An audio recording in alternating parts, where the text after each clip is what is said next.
This video will be a quick overview of your KVCC Google Drive. I'll show you how to get into it, how to start new documents, and how to open something that has been sent to you via email but is in Google Drive. So to get started, you need to access your Google Drive. To do this, you're going to log into MyValley. On the left-hand side, you're going to scroll down to the Employee Links section, and underneath Employee Email, you will see Employee Google Drive. This little triangle is the Drive symbol. So I'm going to click Employee Google Drive, and that will open it up for me. Now, if you've never used your Google Drive, there probably isn't a ton in here. I use mine all the time, so I have quite a few documents. Right now, I'm in My Drive. That means the things on this page have been started by me. They're documents that originated from myself and not ones that were shared with me from others. I have my folders, which I use to organize my documents, and files, which haven't been put in folders. If you have everything in folders, you won't have any loose files down here. If you don't use folders, then everything will be in this Files section, and it is in alphabetical order. If you need to find something in your Google Drive, you can always use the Search in Drive function to look for a name. And anything that has been shared with you from other people will be in this Shared With Me section. So if you can't find something, sometimes I look in there and we'll find it. To start something new on your Google Drive, you're going to press the big plus new button. You can create folders here. These are just the folders that I use to organize my different documents. You can upload files from your computer into Google Drive. This includes PDF and Word documents. It will upload them and save the formatting and everything as much as it can.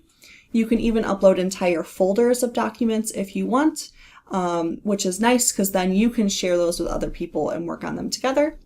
And then Google Docs is just Google's form of Microsoft Word. Google Sheets is Google's form of Excel. Google Slides is Google's form of PowerPoint, and Forms is a way to make surveys and get data. So if you start a new document, let's say I start a Google Doc, you're going to want to give it a name, which you can do up here. It's always going to start as Untitled Document. Make sure you give it a good name so that you can find it later. I'm going to call this Test Document, and that's the name it'll be saved in. You can see it has all of the functions of Word up here. A couple things work slightly different, but for the most part, it's very similar to Word. Let's say that I want to work on this with my colleague Dave Swan, who shares an office with me. I can click Share. Right now, it's private only to me, but if I add him on here, dswan@kvcc.edu, it will send him a link that will allow him to get into this document. I can make him an editor, which means that he's able to change things just like I am. I can make him a commenter, which means he can see things and leave comments, but he can't change the content itself. Or I can make him a viewer where he can see my document, but he can't leave comments and he's not able to edit it. So whatever level of access you want to give, you can do that. If I want to just share the link in an email with people, I can have a couple different settings. Right now it's set so that only people whose names I put in are in there. And if I copy the link, it will send that. But then if I send this to someone whose name I didn't put in, they're not going to be able to open it. I can change it to only people at KVCC can open this link. This is pretty common with college documents, and I'll talk about that later. Or you can make it so anyone with the link can find it.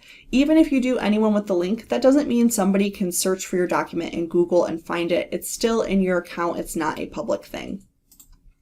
And so I'm going to copy the link. Now that my link is copied, I can paste it in an email and people will be able to access it. Let's say that you get an email that links into a Google document. So for instance, this email from Paige, when I click here, it opens the document.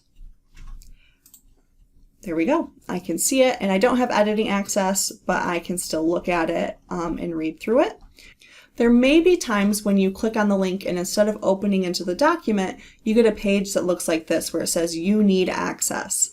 This means that Paige hasn't given me the access to view whatever she sent. However, usually if you get this, what's actually happening is you're logged into the wrong account. So I have a KVCC Google Drive, but I also have a personal Google Drive. And I can tell right here, it says you're signed in as, and I'm signed in with my personal email, not my KVCC email. So I don't have access because Paige only shared that document with my KVCC email, not my personal email. So instead of clicking request access and sending Paige an email asking to give me access, I'm going to change the account I'm signed into. To do that, I'm just going to press on my account here, and it's going to show me a list of all my Google accounts that it has saved. Here's my KVCC, here's my personal one, and here's our FSC Canvas account. I want to be logged in with my KVCC account to view KVCC things. And once I switch that account, it gives me access to the document because that is the account that Paige shared it with. You can always check which account you are in this upper right hand corner, this little H. If I hover over it, it says Google account Haley Koziski, hkoziski@kvcc.edu. I can press that and it shows me my different Google accounts, and I can actually switch between those. If your account isn't listed on here, one that you want, you can always click add another account and sign into it right there. So that is a quick overview of your KVCC Google Drive. As always, if you need help, you can contact us in the FSC and we will be happy to show you around or help you in however we can.